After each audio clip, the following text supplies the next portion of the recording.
Grammy Awards 2023, Viola Davis devient EGO, mais qu'est-ce que ça signifie? Ce dimanche 5 février 2023 à Los Angeles se tenait la 65e cérémonie des Grammy Awards. Soirée prestigieuse, au cours de laquelle l'actrice Viola Davis, qui a remporté un prix, a été qualifiée de EGO. La saison des cérémonies bat son plein en ce moment aux États-Unis. Si cette saison est marquée par les récompenses cinématographiques. Ce dimanche 5 février, exit le cinéma, place à la musique, avec les Grammy Awards, qui récompensent les artistes musicaux américains. Soirée prestigieuse qui a vu Madonna dévoiler son nouveau look, et ainsi prouver les méfaits de la chirurgie esthétique. Mais aussi vu, le chanteur britannique Harry Styles repartir avec pas moins de 3 récompenses, dont le prix du meilleur album de l'année. Taylor Swift est-elle repartie avec le prix du meilleur clip, et Adele avec la meilleure prestation pop de l'année, aussi présente au palmarès.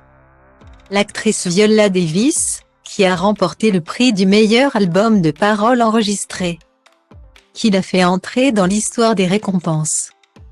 Au moment de remporter son Grammy Awards, Viola Davis a lancé Juste EGO, un surnom étrange qui a laissé interrogatifs les internautes français.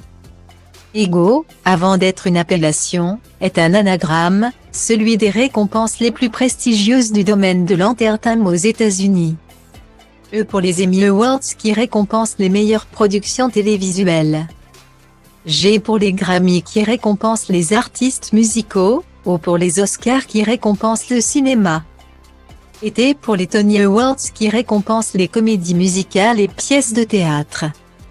Historiquement parlant, c'est l'acteur Philip Michael Thomas, connu pour son rôle du détective Tube dans la série Miami Vice, qui a déclaré en 1984 vouloir faire un EGO, ce qui marque la première utilisation du terme de l'histoire de l'entertainment.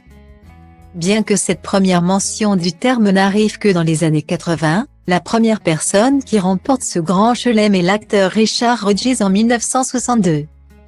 Il est suivi par de nombreuses stars prestigieuses comme Rita Moreno, la célèbre Anita de West Side Story, ou l'iconique Audrey Hepburn, l'égérie du styliste Hubert de Givenchy. Viola Davis, en plus de rentrer dans l'histoire en devenant la 17e artiste à remporter à devenir EGO. Elle devient la 3e femme noire à obtenir ce statut, après Jennifer Hudson et Whoopi Goldberg. Son Grammy Award ressemble à l'achèvement ultime d'une carrière commencée en 1996. Ce n'est d'ailleurs pas anodin pour Davis de remporter ce Grammy Award pour un livre audio qu'elle a écrit pour honorer la Viola de 6 ans, une belle manière de réaliser ses rêves.